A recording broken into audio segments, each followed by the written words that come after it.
I'm Samantha Taylor, 32. And nothing says we suddenly care like parents who skipped your wedding showing up unannounced after spotting your Porsche on Facebook. The doorbell rang on a quiet Sunday morning, and there they stood on my porch after 14 months of silence.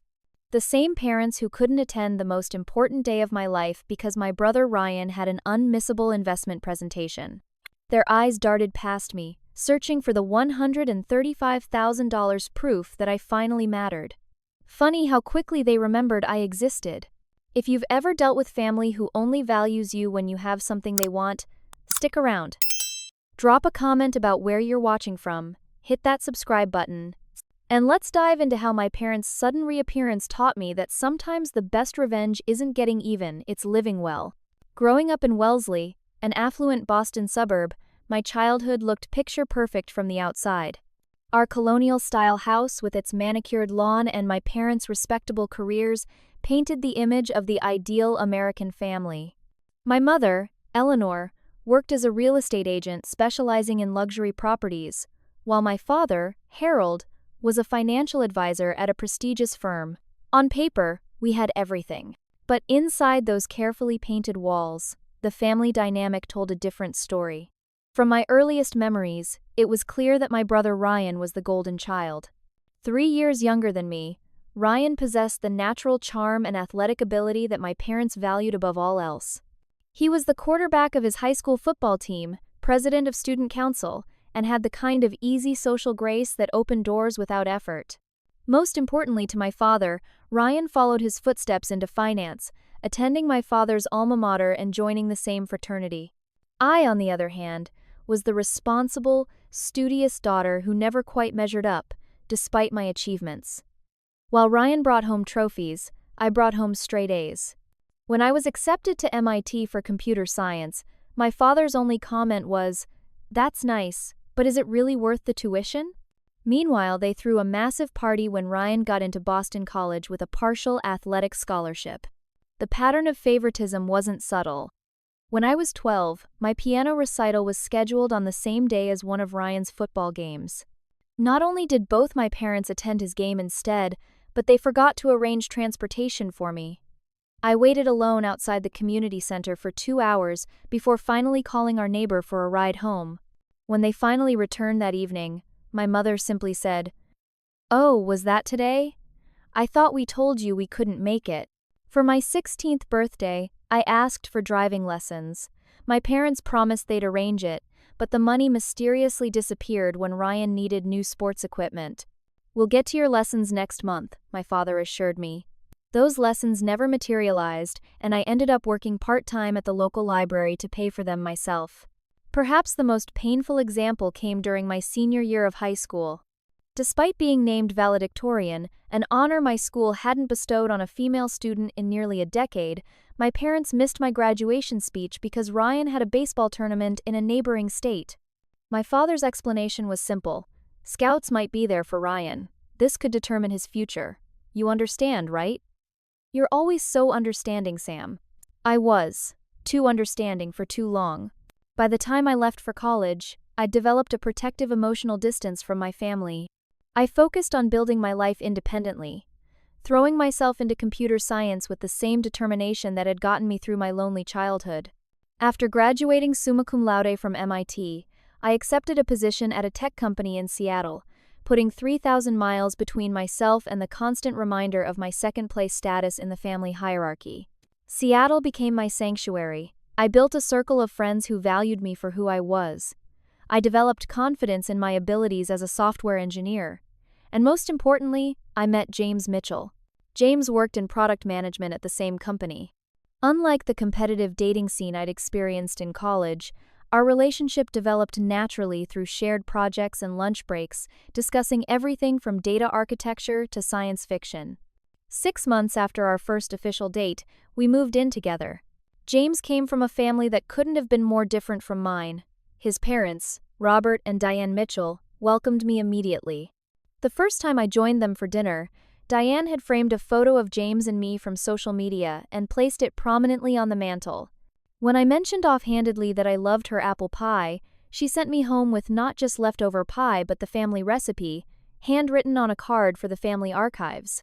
The contrast between our families became even more apparent when James and I got engaged after 2 years together. His parents drove 6 hours to surprise us with an engagement dinner they'd arranged with our friends. My parents, when I called with the news, offered a lukewarm congratulations and immediately asked if we'd considered how expensive weddings were. "You know we can't contribute much," my mother added before I'd even mentioned finances. The truth was, James and I were doing well financially and hadn't expected or wanted their monetary contribution. What I had foolishly hoped for was their emotional investment in this significant moment of my life. As James and I planned our wedding, I watched him field daily calls from his mother with vendor suggestions and reception ideas. Meanwhile, my mother took 3 days to return my calls about wedding dates. My father's only contribution to the conversation was asking if we'd considered a courthouse ceremony since you two are so practical. Despite all evidence that they wouldn't suddenly transform into the supportive parents I'd always wanted, some childish part of me still hoped our wedding might be different. Maybe, just maybe, they would show up as their best selves for this one day. I couldn't have been more wrong. When James proposed with a vintage sapphire ring that had belonged to his grandmother, I experienced a moment of pure happiness uncomplicated by my family dynamics. For just a few weeks, I allowed myself to dream about a wedding where my father would walk me down the aisle with pride, where my mother would help me choose a dress, where we might create at least one positive family memory to counterbalance all the disappointments. Reality crashed in during our engagement dinner at an upscale Seattle restaurant. James had thoughtfully arranged for both sets of parents to attend. His arrived a day early to help set up. Mine canceled 3 hours before their flight, claiming my father had an unexpected client emergency. I later discovered through social media that they were actually attending a golf tournament where Ryan was networking with potential investors. Still, I persisted. I sent them detailed emails about our wedding plans. I created a shared digital folder with venue photos, sample menus, and color schemes.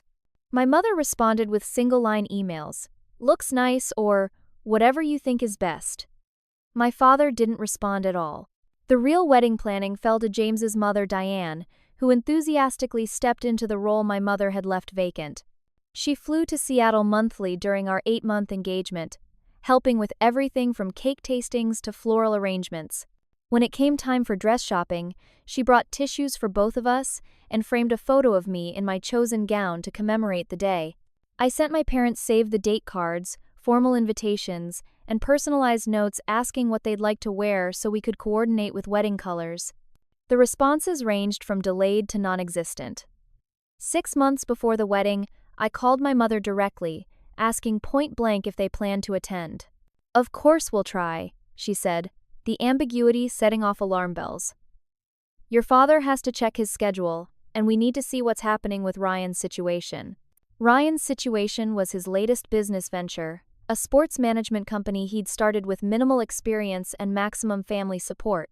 My parents had remortgaged their house to provide his seed funding, something I discovered not from them but from a hometown friend who worked at the bank. 2 months before the wedding, I still had no definitive answer about their attendance. I arranged for a call with both parents, determined to get clarity. "Mom, Dad, I need to know if you're coming to my wedding. We're finalizing the seating chart and meal counts." There was a telling pause before my father cleared his throat. "Well, Samantha, there's a complication. Ryan has an important presentation to potential investors that same weekend, in Atlanta." "And?" I prompted, already knowing where this was heading. "We need to be there for him. It's crucial for his business. Surely you understand."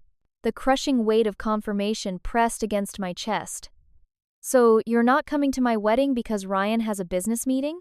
"It's not just any meeting," my mother interjected. "These investors could make or break his company. You know how much he has riding on this." "And my wedding day? How much does that matter?" "Don't be dramatic, Samantha," my father said. "You've always been the independent one. You don't need us hovering over you like Ryan does. Besides, couldn't you just postpone? Maybe move it to the following month when things aren't so hectic?"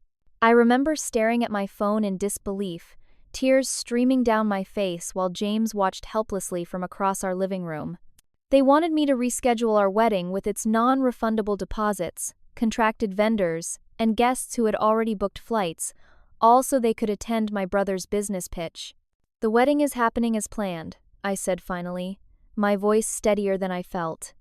"If you can't be there, I understand your priorities." "You're being unreasonable," my mother said. "Family should support each other." Those words, "family should support each other," broke something fundamental inside me. 28 years of being the supportive one, the understanding one, the one who stepped aside for Ryan's needs, and now they had the audacity to lecture me about family support. "Yes, they should," I agreed quietly. "Goodbye, Mom, Dad." I hung up and turned to James, who had heard everything on speakerphone. "They're not coming," I said unnecessarily. What happened next showed me what real family support looked like. James called his parents, who arrived at our apartment within the hour despite living across town. His father, Robert, asked simply, "What do you need from us?" while his mother held my hand as I cried out years of accumulated hurt. Over the following days, the Mitchell family mobilized. Robert announced he would be honored to walk me down the aisle if I wanted. James's sister Jessica adjusted her maid of honor speech to avoid painful family references. Diane coordinated with my friends to ensure every traditional mother of the bride duty was covered. The wedding day itself was beautiful in ways I couldn't have anticipated.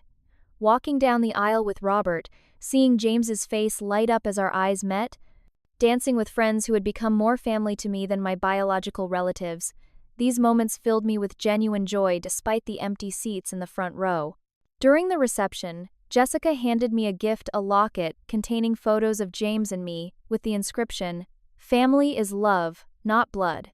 In that moment, surrounded by people who had chosen to be there, I made my own choice. I decided to stop hoping my parents would ever be the people I needed them to be. I decided to close that chapter and build my life with the family I had chosen. The next day, I blocked my parents' phone numbers and email addresses. I removed them from my social media. I sent a brief message that I needed space and would contact them when or if I was ready. They didn't fight my decision. They didn't call from different numbers or show up unannounced. Their silence confirmed what I'd always known but never fully accepted. I was an afterthought in their lives, easily discarded when inconvenient.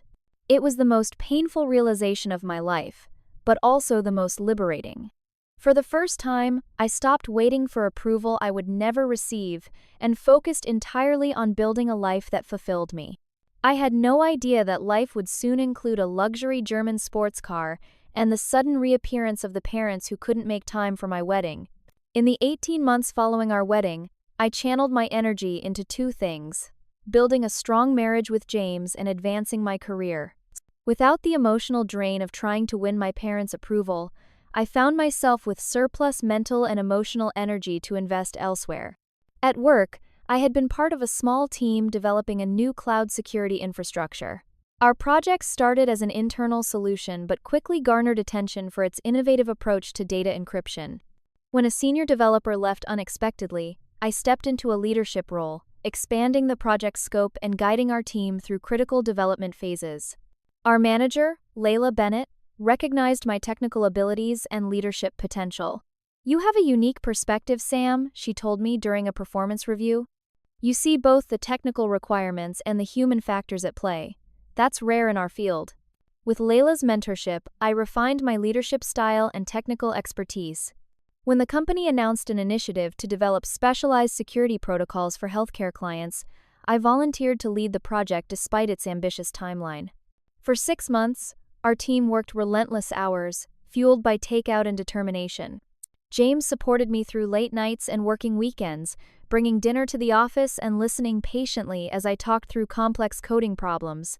The healthcare security protocol exceeded expectations, attracting attention from major clients and industry publications. What we didn't know was that a larger tech company had been watching our progress with acquisition interest. 9 months after completing the project, our CEO called an all-hands meeting to announce that tech giant Vertex Systems was acquiring our company, primarily for the security infrastructure my team had developed. The acquisition meant different things for different employees. Some faced uncertain futures, others received modest bonuses. For a small group of us who held significant equity and had been instrumental in developing the acquired technology, it meant life-changing compensation packages. I still remember James's face when I showed him the acquisition agreement. We sat at our kitchen table, staring at numbers that seemed surreal. $3.2 million in cash and stock options after taxes. Is this real? James whispered, gripping my hand. Apparently, I laughed, feeling lightheaded. I double-checked with the lawyers and the finance team. This is happening. We spent the following weeks in careful discussion about our newfound financial security. We agreed immediately on several priorities: paying off our mortgage, setting aside money for future children's education, investing the majority for long-term growth, and donating to education programs for underrepresented groups in tech. After allocating funds for each category, we decided to allow ourselves one significant splurge each. James chose to fulfill his lifelong dream of taking a sabbatical to write a novel. My choice was more unexpected, even to myself. Since childhood, I had been fascinated by classic Porsche 911 seconds. My Uncle Mark had owned a vintage model, and some of my happiest memories were the rare occasions he would visit and take me for rides along coastal roads. Before he passed away from cancer when I was 15, he had told me, "Someday, Sam, you'll have your own." I can see it. It became a quiet dream, tucked away as impractical for a practical woman. Standing in the Porsche dealership, running my fingers over the sleek lines of a brand new 911 Carrera S in midnight blue, I felt a connection to that memory and a sense of having come full circle. The $135,000 price tag represented less than 5% of our windfall. After a lifetime of practicality and delayed gratification, this one indulgence felt justified. When I drove the car home for the first time, James took photos of me behind the wheel, my face split with a grin wider than he'd ever seen. "This might be the happiest I've ever seen you," he said, snapping another picture. "It feels like freedom," I told him, running my hand over the leather steering wheel, like tangible proof that I charted my own course and succeeded. That evening, without much thought, James posted one of the photos on his Facebook profile with the caption, "So proud of my brilliant wife and all she's accomplished. New chapter, new ride." The photo showed me leaning against the car, keys in hand, looking directly at the camera with confidence I'd earned through years of hard work. I looked happy, I looked successful. Most importantly, I looked completely independent of the family narrative that had constrained me for so long. We didn't think about my parents seeing the post. In the 18 months since our wedding, they had made no attempts to contact me. I had moved forward with building a life that didn't include their conditional approval. The Porsche wasn't purchased to impress them or prove anything to them. They weren't even a consideration. But 3 days after that innocent social media post, our doorbell rang on a Sunday morning, and there they stood on our doorstep, as if the previous year and a half of silence had never happened. The family I had finally stopped missing had suddenly remembered I existed. Anyone else ever notice how quickly people change their tune when they see you're doing well? Take a moment to hit that like button if you've experienced that surreal feeling of suddenly becoming valuable to people who didn't have time for you before. Now, let's continue with what happened when my long-absent parents showed up at my door. The Sunday morning began like any other in our Seattle home. James and I were enjoying coffee on our deck overlooking Lake Washington, discussing plans to visit his parents for their anniversary the following month. The spring air carried the scent of cherry blossoms from our neighbor's yard, and I remember feeling completely at peace, a sensation that had become more common since cutting ties with my family. The doorbell's chime shattered that tranquility. "Are we expecting anyone?" James asked, setting down his coffee mug. I shook my head and walked to the front door. Through the frosted glass panels, I could make out 2 figures standing on our porch. When I opened the door, the coffee mug I was holding nearly slipped from my fingers. Eleanor and Harold Taylor stood before me, looking strangely out of place on my doorstep. My mother wore her church clothes, a peach-colored dress suit, and pearls, while my father fidgeted with his tie, a nervous habit I recognized from childhood. "Samantha," my mother said, her voice carrying the same formal tone she used with clients. "You look well." I stared at them, momentarily speechless. 18 months of silence after missing my wedding, and this was their greeting? No apology, no acknowledgement of the rift, just "you look well," as if we'd seen each other last weekend. "What are you doing here?" I finally managed, not moving from the doorway. My father cleared his throat. We were in the area and thought we'd stop by. Can we come in? The transparent lie hung between us. They lived in Massachusetts. Nobody is in the area of Seattle from Boston without deliberate planning. Before I could respond, James appeared behind me, his hand resting protectively on my shoulder. "Mr. and Mrs. Taylor," he said with careful neutrality. "This is unexpected." Something in his tone must have registered because my father's expression shifted to the conciliatory smile he used when trying to close difficult deals. "James, good to see you. We should have called first, but we wanted to surprise Samantha." The unreality of the moment left me feeling detached, as if I were watching a particularly awkward play. After a pause that stretched uncomfortably long, I stepped aside. "You might as well come in." They entered our home with the cautious steps of explorers in unfamiliar territory, eyes darting to the open-concept living room with its wall of windows overlooking the lake, the modern furniture, the original artwork we'd collected. My mother's gaze lingered on the large abstract canvas above our fireplace, a piece by an emerging artist that had cost more than my first car. "This is a lovely home," she said, her appraising glance continuing to catalog our possessions. "You've done well for yourselves." We settled in the living room, my parents perched awkwardly on our sectional sofa while James and I took the adjacent armchairs. The physical arrangement created a natural division that seemed appropriate for the emotional distance between us.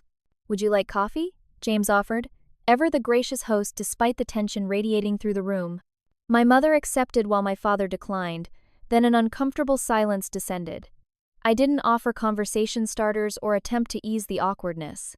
They had invaded my sanctuary, the burden of explanation fell to them. "So," my father finally began, "we've been following your career developments. The acquisition was quite impressive." I raised an eyebrow. "How would you know about that?"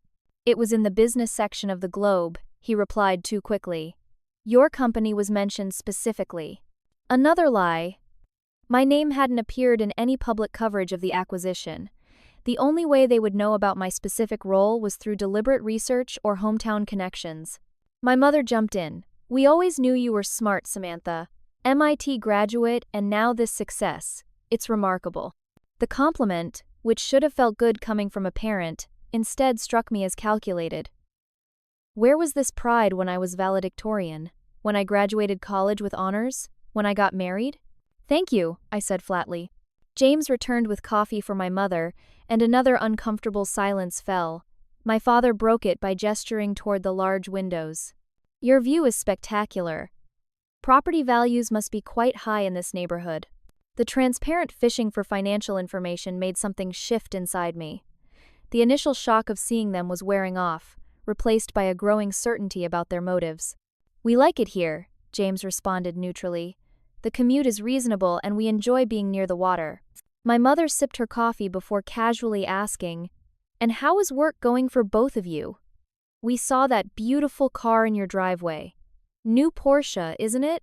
And there it was, the real reason for their cross-country journey, their unannounced visit after 18 months of silence.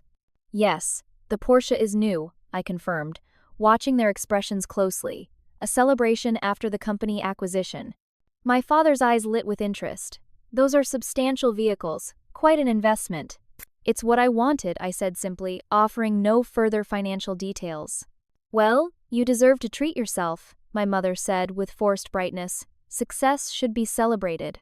The conversation continued in this vein for nearly an hour, them making increasingly transparent inquiries about our financial situation, while James and I provided vague, non-committal responses. They asked about my role at the company, the details of the acquisition, our future plans. Each question seemed designed to assess exactly how much money we had and what we planned to do with it. Not once did they mention missing my wedding. Not once did they acknowledge the 18-month silence or ask how I had felt about their absence from the most important day of my life. They spoke as if our relationship had been continuous and loving, as if they had any right to the details of my success. As they prepared to leave, my father delivered what I'm sure he considered the perfect closing line. "We'd love for you both to visit us in Boston soon. The family should reconnect, now that you're in your new situation." My new situation. Not my happiness, not my accomplishment, not my marriage, my financial situation was what warranted family reconnection. "We'll think about it," I replied noncommittally, already knowing what investigative work I needed to do once they left. At the door, my mother attempted an awkward hug that I neither returned nor rejected, simply standing stiffly until she released me. "We're so proud of you, Samantha," she said, her eyes darting once more to the Porsche visible in our driveway. "You've really become someone." As if I had been no one before the money. After their departure, James and I stood in silence for several minutes, processing what had just happened. Finally, he turned to me, his expression a mixture of concern and anger on my behalf. "Well," he said carefully, "that was educational." I nodded slowly. "Something's wrong. They didn't fly across the country just because they suddenly missed me. What are you thinking?"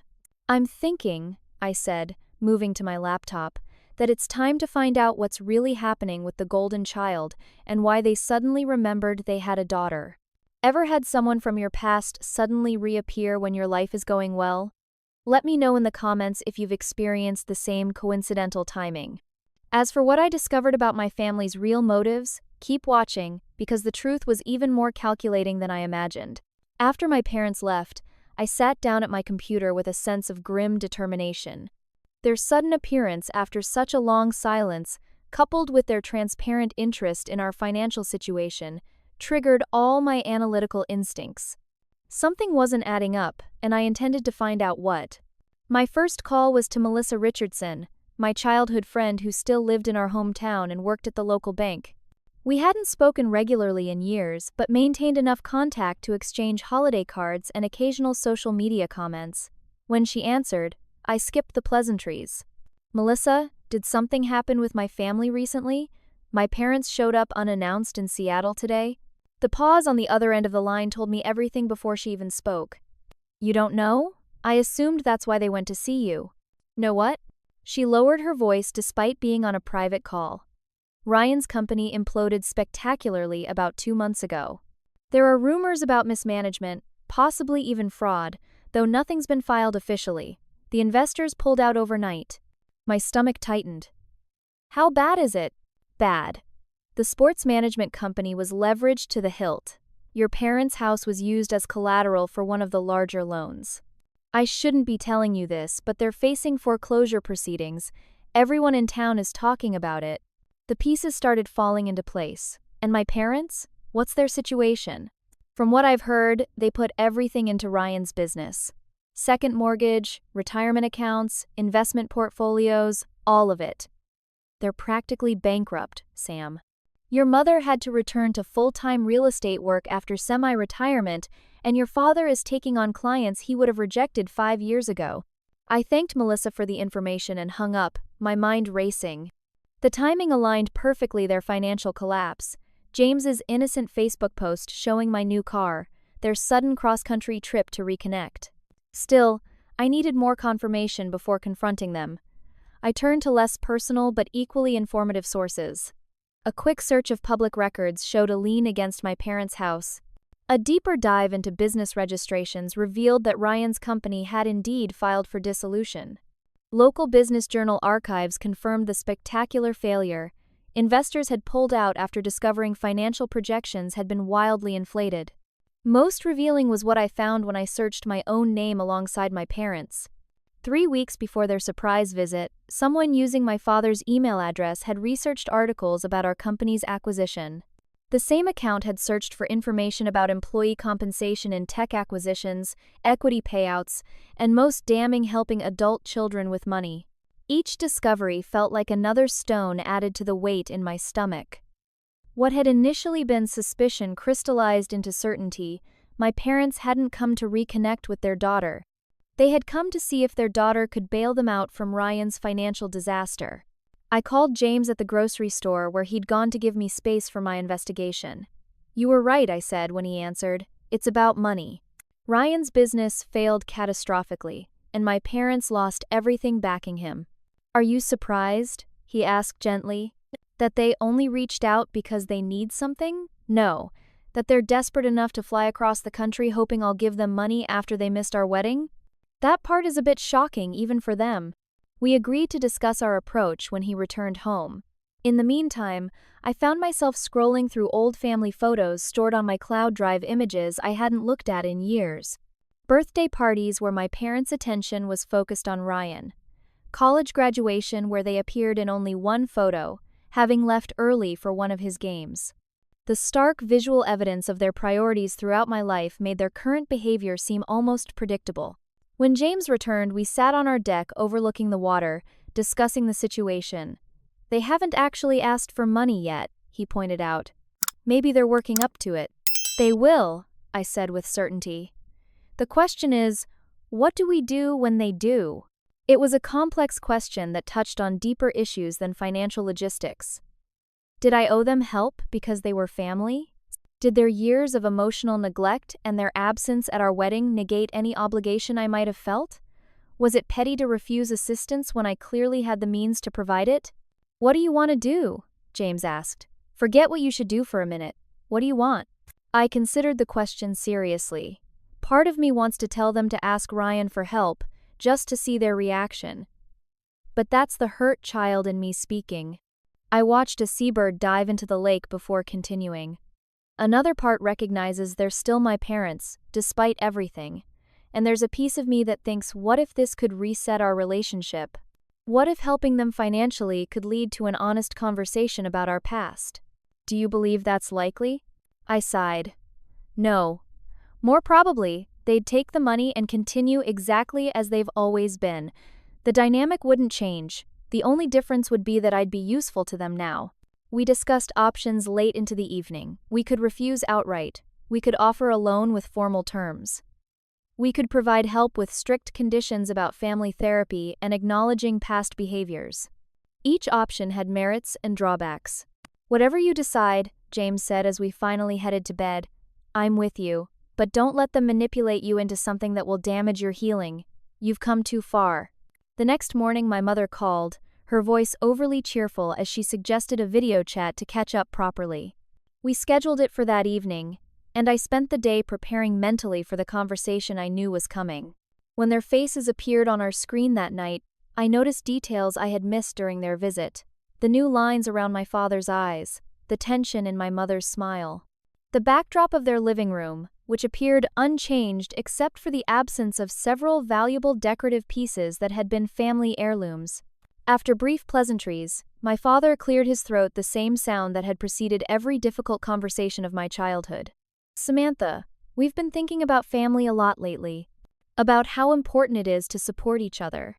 I remained silent, waiting. "You've done so well for yourself," my mother added. "Your success is a credit to how we raised you to be independent and resourceful." The revisionist history was almost laughable. My independence hadn't been carefully cultivated.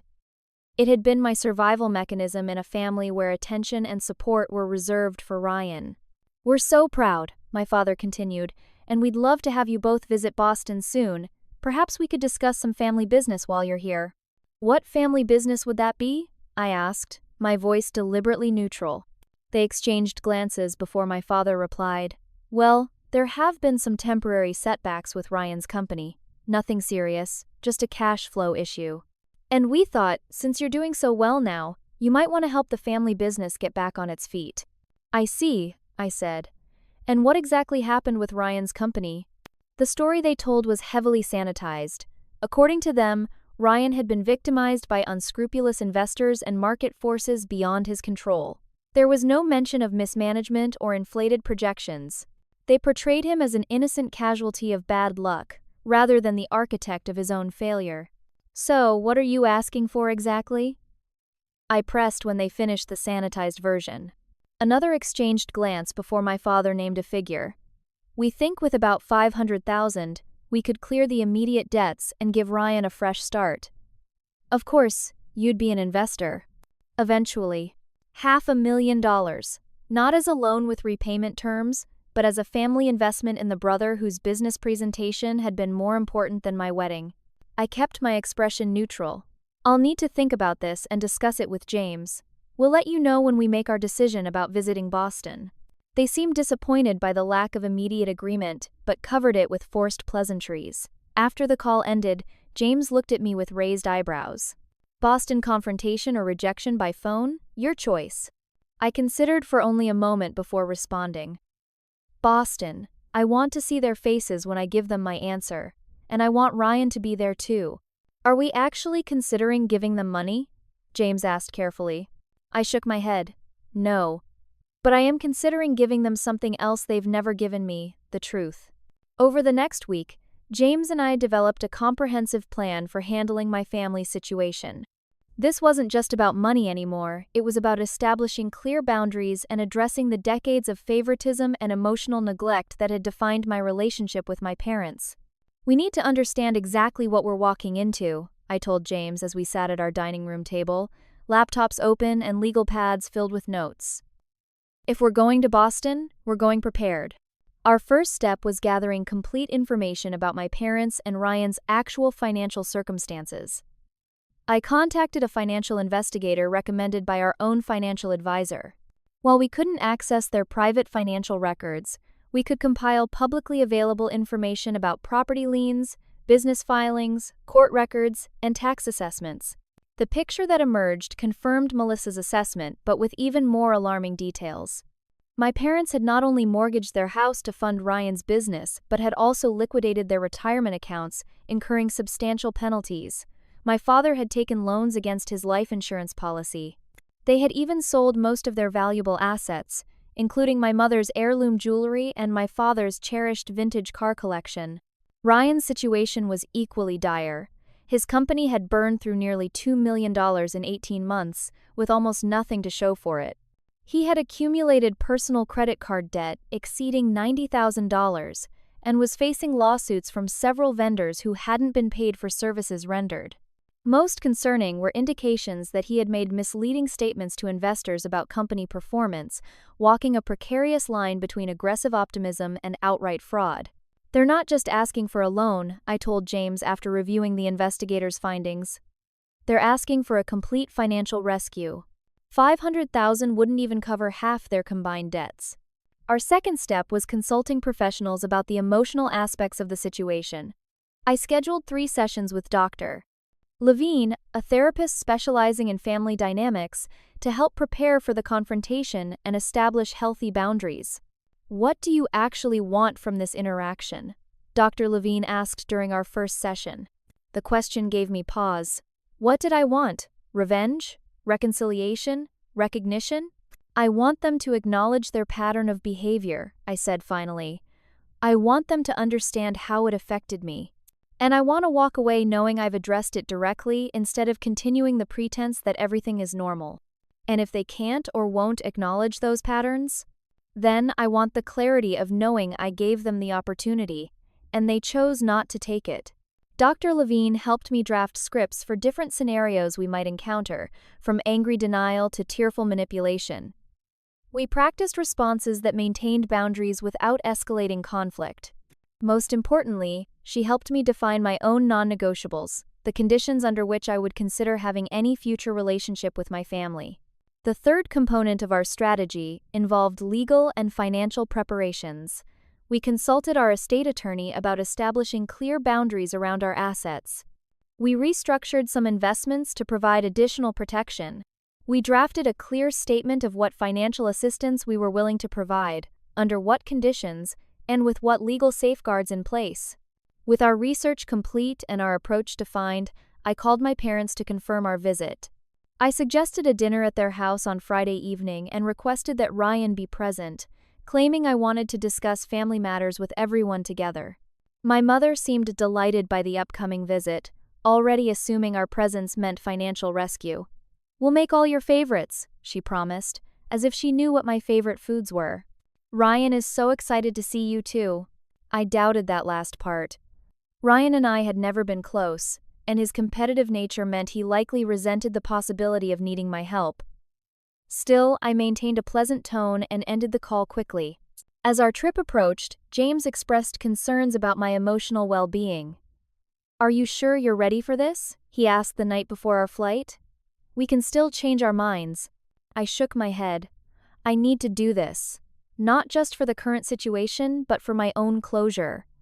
I've spent my entire life accommodating their favoritism and making excuses for their behavior. It's time to address it directly. The flight to Boston the next morning felt like traveling toward an inevitable confrontation years in the making.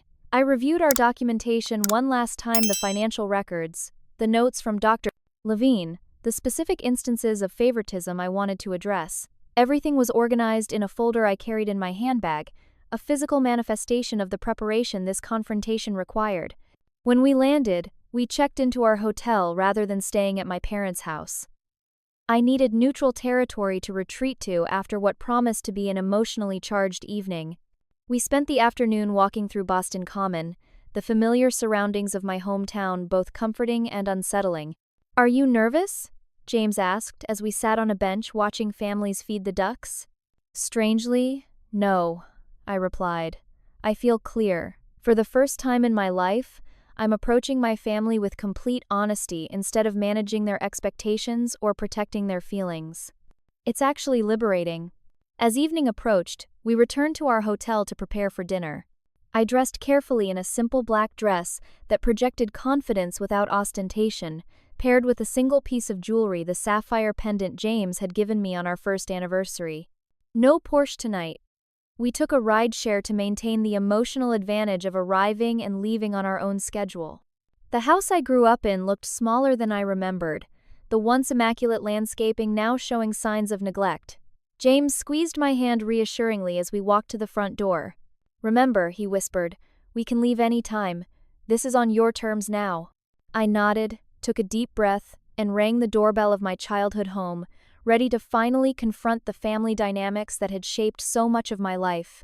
I didn't know then that the carefully constructed strategy we developed would be tested within minutes of walking through that door, or that the evening would unfold in ways even our meticulous planning hadn't anticipated.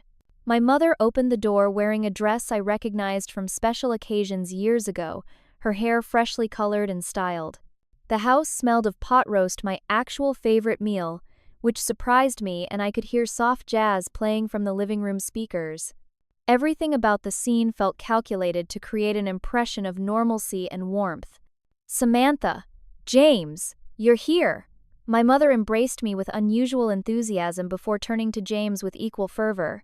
"The drive from the airport wasn't too terrible, I hope?" "Boston traffic can be so unpredictable." "We took a car service," I replied, stepping into the foyer. "It was fine." My father emerged from the living room, cocktail in hand, wearing what I recognized as his client meeting smile. "There they are. Come in, come in. Can I get you both a drink? I've made martinis." The performative hospitality continued as they led us into the living room. I noted the strategic gaps on shelves and walls where valuable items had once been displayed.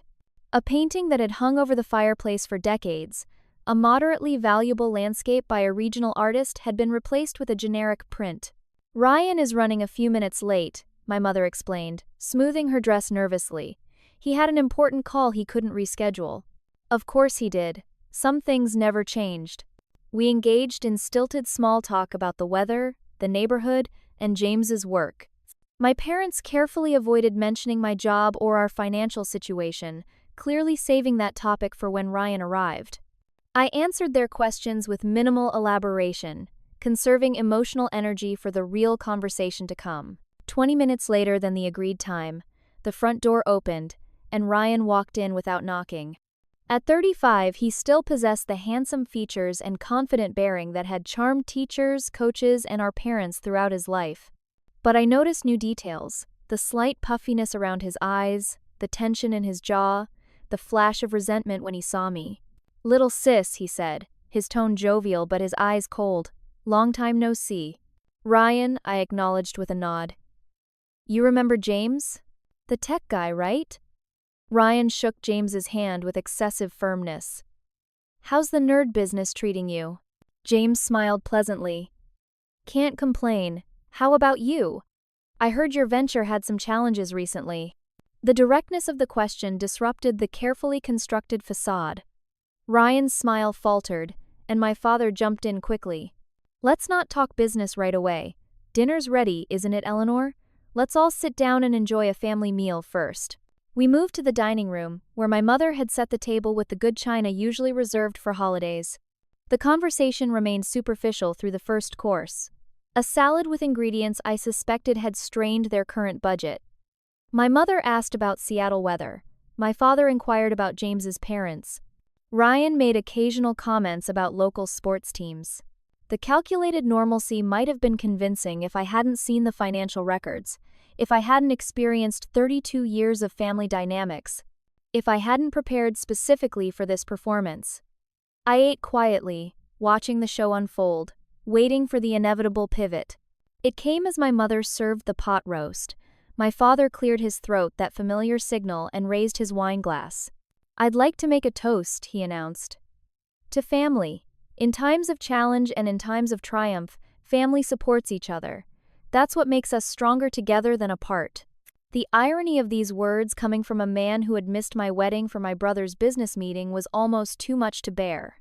I took a small sip of wine while James squeezed my knee under the table, our silent signal that we were still on track.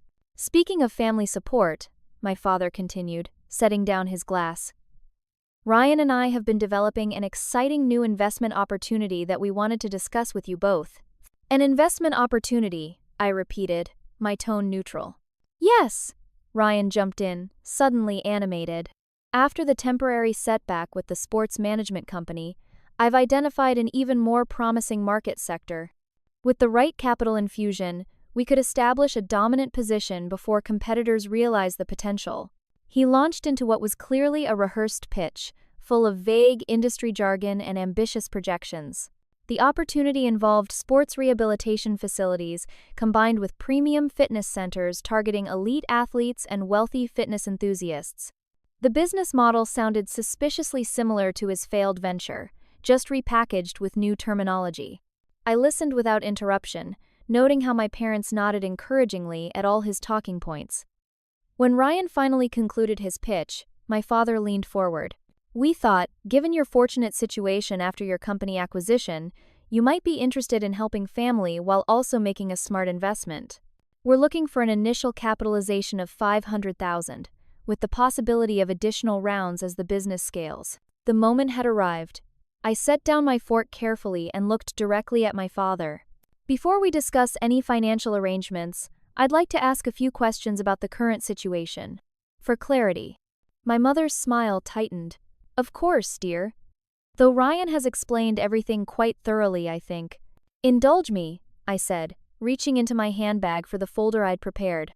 "According to public records, this house currently has 2 liens against it, totaling approximately $340,000. Is that accurate?" The sudden shift from dinner conversation to specific financial figures created an immediate tension. My father's expression hardened while my mother looked down at her plate. "Where did you get that information?" my father demanded. "Public records are accessible to anyone who looks. Is the figure accurate?" After a pause, he nodded curtly. "Temporarily. Just until Ryan's new venture gains traction." I turned to Ryan. "And your personal debt currently exceeds $220,000 across various credit cards, personal loans, and legal judgments from unpaid vendors. Is that also accurate?" Ryan's face flushed. "You had no right to investigate my finances. I'm being asked to invest $500,000. Due diligence is standard practice for any investment of that magnitude. Would you invest that amount without understanding the financial context?" No one answered. I continued, my voice remaining calm and measured. "The previous business failed not because of unscrupulous investors or market forces, as you claimed in our video call, but because of significant mismanagement and potentially misleading statements to investors. The business plan you've just outlined appears to replicate many of the same fundamental flaws. As an investment, it represents an unacceptable risk profile." "Now wait just a minute," my father began, but I raised my hand to continue. "However, this isn't actually about the investment opportunity. This is about family dynamics that have existed my entire life." I opened the folder and removed a single sheet of paper. "I've listed here 37 specific instances where my achievements, needs, or important life events were deprioritized in favor of Ryan's. I won't read them all, but they include missing my valedictorian speech for Ryan's baseball game, using part of my college fund for Ryan's first business attempt, and most recently, missing my wedding for Ryan's investor presentation." My mother's eyes had filled with tears, but I couldn't tell if they were from guilt or manipulation. My father looked increasingly angry. Ryan stared at his plate, jaw clenched. For 32 years, I accepted this treatment. I made excuses for it. I convinced myself it was normal. Then I built a life separate from this dynamic, with people who value me for who I am rather than what I can provide. I glanced at James, drawing strength from his supportive presence. When you missed my wedding, I decided to stop participating in a family system that consistently devalued me. I blocked your numbers and moved forward. I took a breath before delivering the crucial point. You made no attempt to contact me for 18 months. No apologies, no acknowledgement, no effort to repair our relationship. You reappeared in my life only after seeing evidence of my financial success and determining that I could be useful in solving the family's financial problems. Problems created primarily by continuing the pattern of supporting Ryan's ventures regardless of their viability. My father stood abruptly. That's enough. We invited you here as family, not to be subjected to this interrogation and list of grievances. If you don't want to help, just say so, but don't sit there acting morally superior. I remained seated, maintaining the calm I'd practiced with Dr. Levine. I'm not claiming moral superiority. I'm stating facts about our family history and the context of this request. If you'd like me to leave, I will, but if you want any relationship with me going forward, we need to acknowledge these patterns and establish new boundaries. What boundaries? My mother asked, her voice small. First, I will not be investing in Ryan's new business venture, or providing $500,000 to solve the current financial crisis. That approach would simply enable the continuation of problematic patterns. Ryan pushed back from the table. I knew this was a waste of time. She's always been jealous of my potential. Now that she's got some tech money, she wants to lord it over us. Ryan, that's not helping, my mother said softly. I continued as if he hadn't spoken. However, I am willing to offer limited financial assistance under specific conditions. This caught everyone's attention. My father slowly sat back down. What conditions? I outlined the terms I'd prepared with James and our advisors. I will arrange for financial counseling services to help develop a debt management plan. I will pay for 6 months of family therapy sessions for all of us to address the long-standing patterns that contributed to this situation. And I will establish educational trust funds for Ryan's children to ensure their educational opportunities are protected, regardless of future financial decisions. The mention of Ryan's children, my niece and nephew, whom I'd met only twice, due to the family estrangement, created a visible shift in the room's energy. Even Ryan's hostility seemed to waver slightly. What I will not do, I continued, is provide funds directly to Ryan or bail out the existing debts without addressing the underlying patterns that created them. Any financial assistance beyond what I've outlined would require demonstrated changes in family dynamics and financial responsibility over time. My father's face had reddened dangerously. So you'll pay a therapist to tell us what terrible parents we were, but you won't actually help your brother when he needs it? That's your idea of family support? I met his gaze directly. I'm offering to support the family in developing healthier patterns. I'm offering to ensure my niece and nephew have educational opportunities. I'm offering a path forward that doesn't just repeat the same cycle. Whether that qualifies as actual help depends on what you're truly seeking: a quick financial fix or a sustainable family healing. Ryan stood again, this time knocking over his water glass. This is bullshit. She comes in here with her tech husband and her holier-than-thou attitude, investigating our finances and offering therapy instead of actual help. I don't need your condescending charity, Sam. I'll figure this out myself, like I always have. The irony of his statement that he'd figured things out himself when our parents had consistently sacrificed my needs for his wasn't lost on me. But I recognized his words as the defensive reaction of someone confronting an uncomfortable truth. You're welcome to refuse my offer, I said calmly. It's entirely your choice. As Ryan stormed out of the dining room, my mother began to sob quietly. My father sat in stunned silence, the carefully constructed narrative of our family crumbling before his eyes. I stood, gathering my folder. James and I will head back to our hotel now. If you'd like to discuss this further when emotions aren't so high, I'll be available for breakfast tomorrow at the Beacon Street Cafe at 9. If you decide not to meet, I understand. The offer I've outlined stands for the next 30 days. After that, we'll need to reevaluate based on circumstances. We left without further confrontation, the uneaten pot roast growing cold on the table behind us. In the rideshare back to our hotel, James held my hand tightly. "You did it," he said softly. "How do you feel?" I considered the question, searching for the right words to describe the complex emotions swirling within me. "Free," I finally answered. Regardless of what happens tomorrow or next week or next year, I finally said what needed to be said. I broke the pattern, even if they can't see it yet. Whether my family would accept my terms or reject them entirely remained to be seen. But for the first time in my life, I had defined the boundaries of my relationship with them instead of accepting whatever scraps of attention they deigned to offer. That alone represented a victory more valuable than any financial transaction could have been. If you've ever had to set difficult boundaries with family, drop a comment below. Have you ever had to stand up to manipulative relatives? I'd love to hear how you handled it. The aftermath of our confrontation revealed even more about my family than I expected. The morning after our confrontation, I woke early in our hotel room. Despite the emotional intensity of the previous evening, I had slept surprisingly well, the kind of rest that comes after finally setting down a heavy burden you've carried for too long. James was still asleep beside me, and I took a moment to watch the gentle rise and fall of his chest, feeling profound gratitude for his unwavering support. I checked my phone to find 17 missed calls and 23 text messages. 5 calls from my mother, 3 from my father, and 9 from Ryan. The texts ranged from Ryan's angry accusations, "You always thought you were better than everyone and hope you feel good about destroying this family," to my mother's emotional appeals, "Please call us and we can work this out," to my father's attempts at reasserting control, "This discussion isn't over," and "You owe us another conversation." I showed the messages to James when he woke. "Are you still planning to go to breakfast?" he asked. "Yes," I replied. I meant what I said about being available to talk when emotions aren't running so high, but I'm not responding to any of these messages first. We arrived at the Beacon Street Cafe at precisely 9, choosing a quiet corner table with good visibility of the entrance.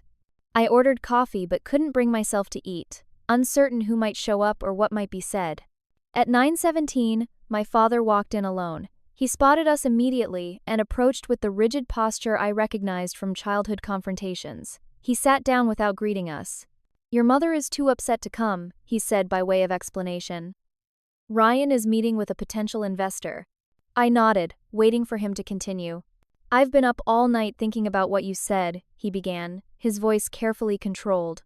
"While I don't agree with your characterization of our family dynamics, I recognize that perceptions can differ." It was as close to an acknowledgement as I'd ever heard from him. Not an apology, not a full recognition, but a crack in the armor of denial. "I appreciate that," I replied.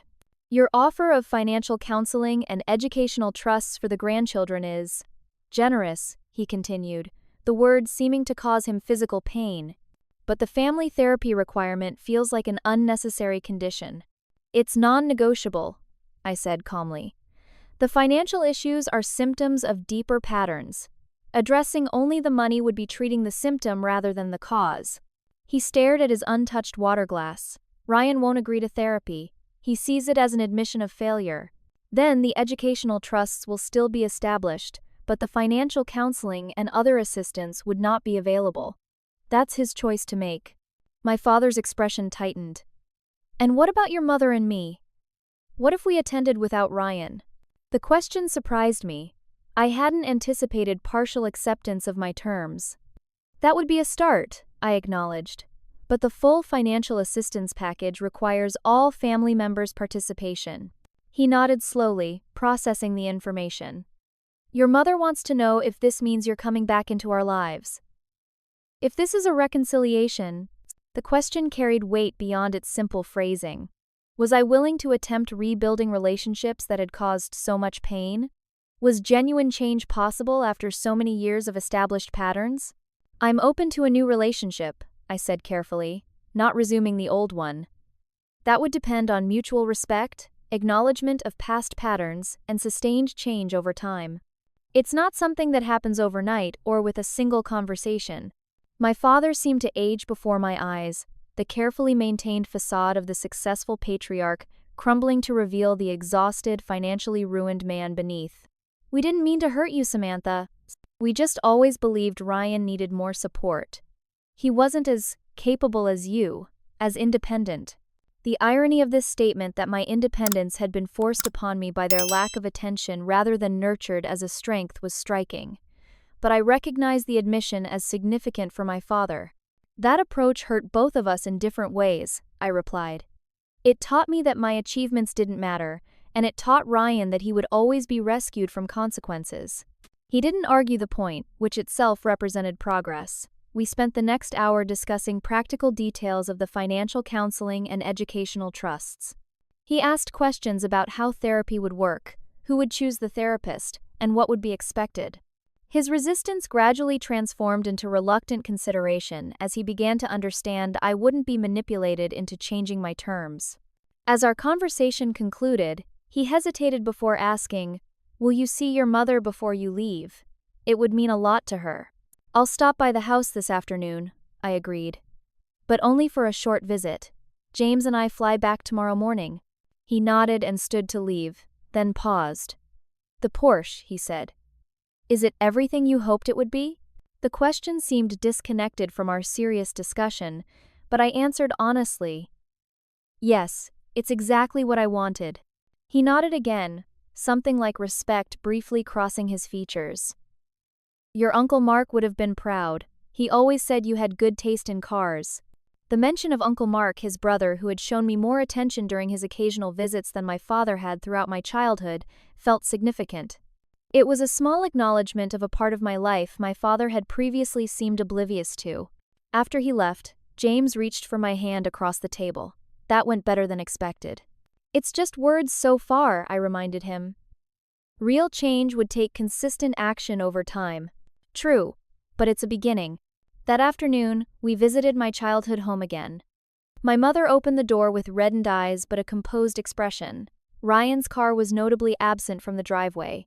Inside, my mother had prepared tea in the formal living room, rarely used when I lived there. Our conversation was more emotional than the pragmatic discussion with my father. My mother alternated between tearful apologies for missing the wedding and attempts to justify their past behavior. I listened more than I spoke, recognizing her need to process her own realizations. "I always thought you were the strong one," she said at one point. "You never seemed to need us the way Ryan did." "I needed you," I replied simply. "I just learned early on not to show it." The truth of that statement hung in the air between us, decades of unmet needs compressed into 5 words. My mother reached for my hand, and for once, I didn't pull away. Before leaving, I provided the contact information for the financial counselor and family therapist I had researched. "The first appointments have been scheduled and paid for," I explained. "Whether you attend is entirely your choice." She clutched the information sheet like a lifeline. "I'll be there," she promised. "I'll try to convince your father and Ryan too." I nodded. Not entirely convinced, but willing to give her the opportunity to prove herself. On the flight back to Seattle the next morning, James and I debriefed the whirlwind visit. "Do you think anything will actually change?" he asked. "With Ryan? Probably not. With my parents. Maybe. Small changes at least." I gazed out the airplane window at the clouds below. "But I've changed regardless of what they do. That's what matters most." Over the following weeks, events unfolded in ways both expected and surprising. Ryan, as predicted, refused the therapy requirement and attempted to bypass me by directly contacting James at his workplace, assuming he might be more sympathetic. James politely but firmly redirected him to the terms we had established together. My parents, however, attended their first financial counseling session and reported being shocked by the detailed analysis of their financial situation. They had been avoiding facing the full reality of their circumstances, and the objective assessment forced a new level of awareness. They listed their house for sale the following week, accepting that downsizing was inevitable regardless of my assistance. More surprisingly, they both attended the first family therapy session, though my father described it as uncomfortable but necessary in a brief text afterward. The therapist later informed me, with my parents' permission, that they had begun to recognize patterns of favoritism and their long-term impacts, though the real work of changing those patterns had only just begun. True to my word, I established educational trusts for my niece and nephew, structured so the funds could only be used for education expenses and could not be accessed by Ryan or my parents under any circumstances. I also arranged for limited debt relief for my parents, not by paying off their debts directly, but by funding the professional services needed to negotiate settlements and develop a sustainable repayment plan. Ryan's new business venture failed to secure additional investors, collapsing before it truly began. He took a sales position at a local sporting goods chain, his first conventional job since college, and moved into a small apartment after losing his house to foreclosure. His resentment toward me intensified rather than diminished, and he refused any contact that didn't include direct financial assistance. 3 months after our Boston confrontation, my mother called with news. They had sold the family home and purchased a small condo closer to my father's office. "It's actually a relief," she admitted. Maintaining that big house was exhausting, and we were only doing it for appearances anyway. This admission of prioritizing appearances over substance represented a small but significant shift in self-awareness. The following week, she sent an email with an attached document, a handwritten letter apologizing specifically for missing my wedding, without justifications or excuses. "I was wrong," she wrote simply. "You deserve to have your mother there on your most important day, and I failed you. I cannot change the past, but I am truly sorry." The apology arrived nearly 2 years late, but its sincerity made it meaningful nonetheless. I printed the letter and placed it in my desk drawer, not prominently displayed, but accessible when needed, much like my evolving relationship with my mother. My father's journey proved more challenging. He struggled with the loss of status associated with their financial downfall and Ryan's continued difficulties. During one particularly difficult therapy session, he admitted feeling like a failure as a parent. "I thought I was helping Ryan become successful," he confessed. "Instead, I prevented him from learning to stand on his own, and in the process, I missed seeing the remarkable woman Samantha became without my help." This recognition represented the beginning of a shift rather than a complete transformation. Old habits reasserted themselves regularly, requiring consistent reinforcement of boundaries. But small changes accumulated over time, my father asking questions about my work with genuine interest, my mother remembering my birthday without prompting, both of them making efforts to develop a relationship with James beyond his connection to me. 6 months after our confrontation, we agreed to a family dinner during their visit to Seattle. Ryan declined to attend, but my parents came to our home for a meal prepared by James. The conversation remained somewhat stilted, old patterns threatening to re-emerge at times, but we managed to navigate the evening without major conflict. As they prepared to leave, my father paused in our driveway, looking at the Porsche parked beside James's practical hybrid. "You know," he said quietly, "I always thought financial success was measured by what you could acquire. I'm learning that true success might be measured by what you can give, not just money, but understanding, forgiveness, second chances." He didn't elaborate further, and I didn't press him, but the statement suggested a degree of reflection I hadn't previously observed in him. Whether it represented a momentary insight or a fundamental shift in values remained to be seen, but it offered a glimmer of possibility for our future relationship. The family healing I had hoped for wasn't a dramatic reconciliation, but a series of small steps, some forward, some backward, some sideways. The process wasn't linear or complete. Some wounds healed, others formed protective scar tissue. Ryan remained estranged by his own choice. My parents gradually developed a new relationship with me based on who we were now rather than the roles we had occupied for decades. And I continued my own journey of separating my self-worth from their approval, a process that had begun years earlier but gained new momentum through directly confronting our family dynamics. The financial aspect that had initially triggered their reappearance in my life ultimately proved less significant than the emotional reckoning it precipitated. 6 months turned into a year, and the anniversary of our Boston confrontation approached. The family we had been no longer existed, replaced by individuals making conscious choices about the relationships we wanted to build. Whether those new relationships would ultimately thrive or wither remained uncertain, but they now existed in the light of acknowledged truth rather than comfortable denial. And in that truth, painful as it sometimes was, lay the possibility of genuine connection that had eluded us for 32 years. A year after the confrontation in my parents' dining room, James and I hosted Thanksgiving dinner in our Seattle home. The guest list reflected the complex evolution of relationships that had occurred since that pivotal evening. James's parents, Robert and Diane, who had flown in from Chicago. My parents, Eleanor and Harold, staying at a nearby hotel rather than with us. James's sister, Jessica, and her husband. Several close friends who had become our chosen family over the years. And notably absent Ryan, who had declined the invitation with a terse text message. The dining room hummed with conversation as we passed dishes around the table. My mother had brought her traditional cranberry relish, made from her grandmother's recipe the first time she had prepared it for me since I left for college. My father engaged James in a surprisingly thoughtful discussion about emerging technologies, having taken time to research my husband's field before the visit. Watching them interact with James's warm, demonstrative parents highlighted both how far they had come and how much further they had to go. Robert and Diane moved through the world with natural affection and interest in others, while my parents still measured their words carefully, conscious of the fragile new dynamics we were establishing. After dinner, as others gathered in the living room for coffee, I found my mother in the kitchen, rinsing dishes before loading them into the dishwasher.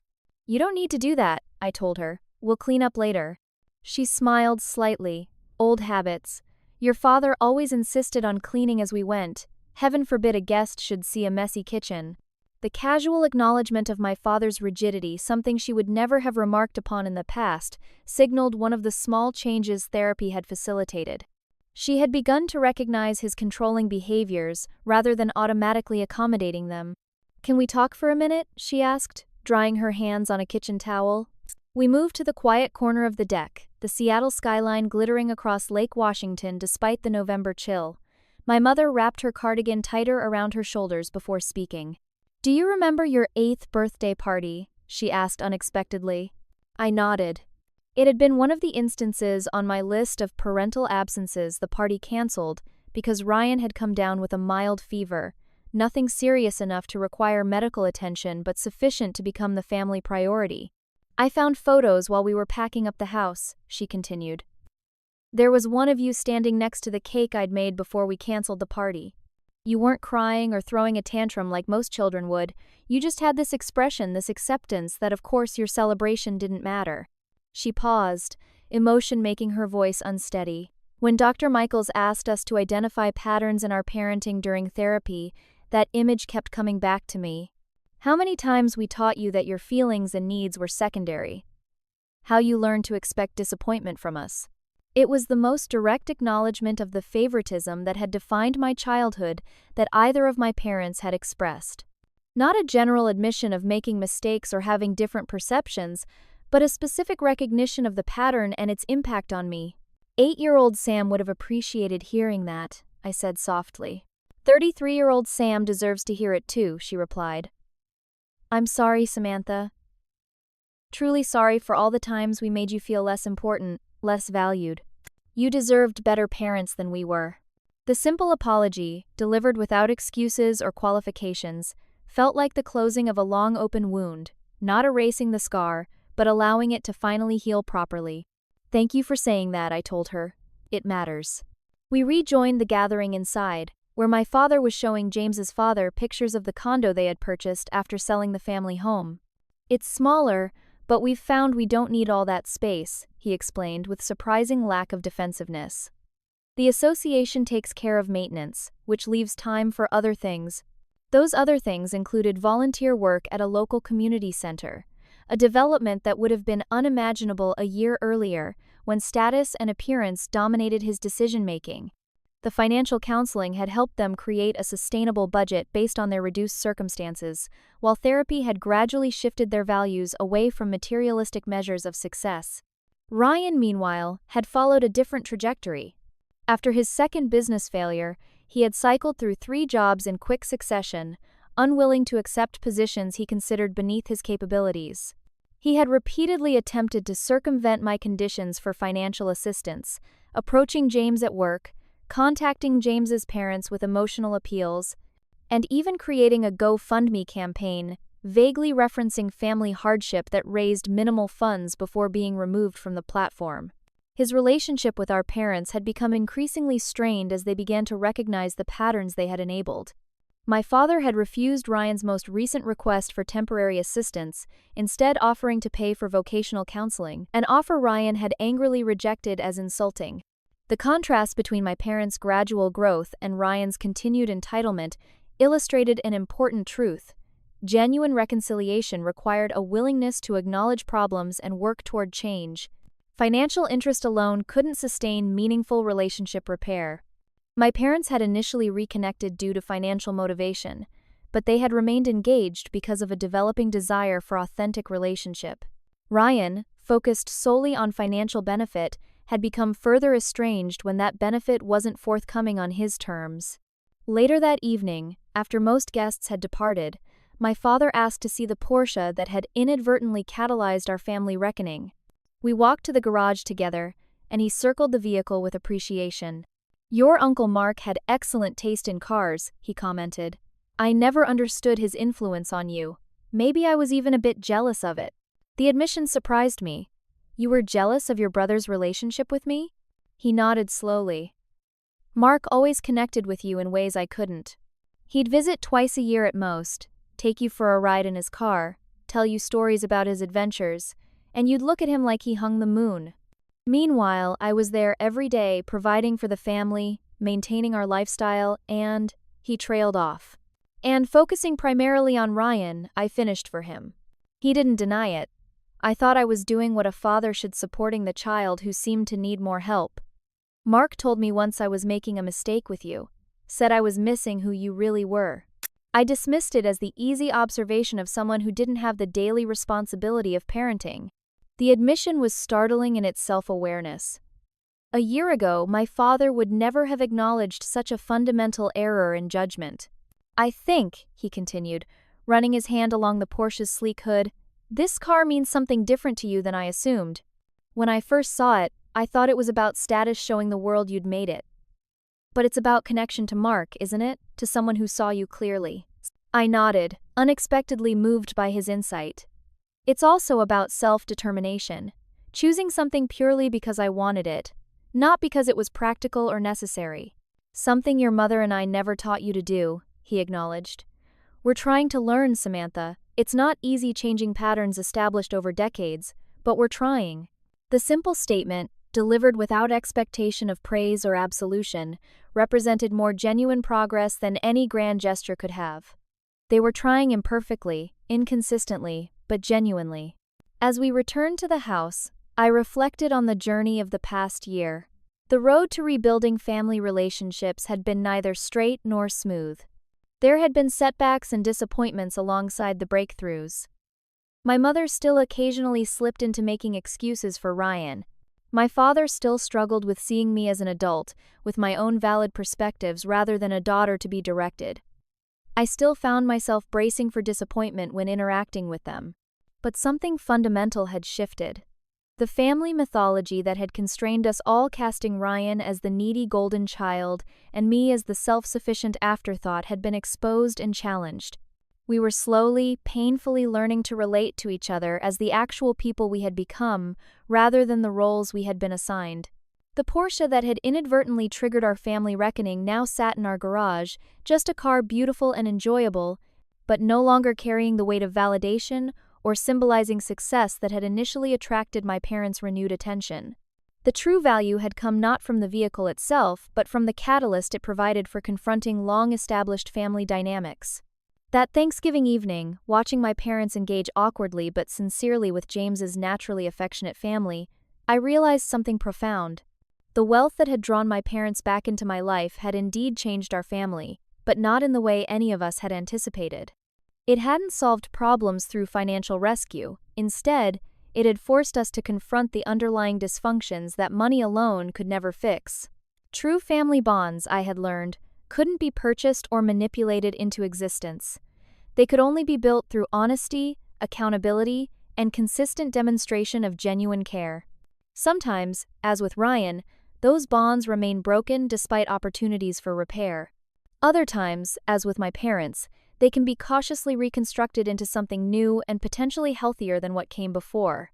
Most importantly, I had discovered that my own worth was neither diminished by my parents' historical neglect nor validated by their newfound interest. It existed independently of their recognition, built through my own choices, relationships, and accomplishments. The little girl who had stood beside an uncelebrated birthday cake, accepting her secondary status in the family, had grown into a woman who could define her own value and establish her own boundaries. The Porsche parked in our garage was just a car. The family I had chosen, James, his parents, our close friends, was my true wealth. And the complicated, imperfect relationship with my parents of birth was neither the validation I had once craved, nor the burden I had later feared, but simply one element of a rich and multifaceted life I had built on my own terms. That, more than any financial windfall or material possession, represented true success. Have you ever had to redefine family relationships on your own terms? I'd love to hear your experiences in the comments. Was there a moment that forced your family to confront uncomfortable truths, or have you found that some family members just can't change? If this story resonated with you, please hit that like button and subscribe for more real stories about navigating complicated family dynamics. Thank you for sharing this journey with me sometimes. The most valuable inheritance isn't money or possessions, but the wisdom to know what truly matters. Until next time.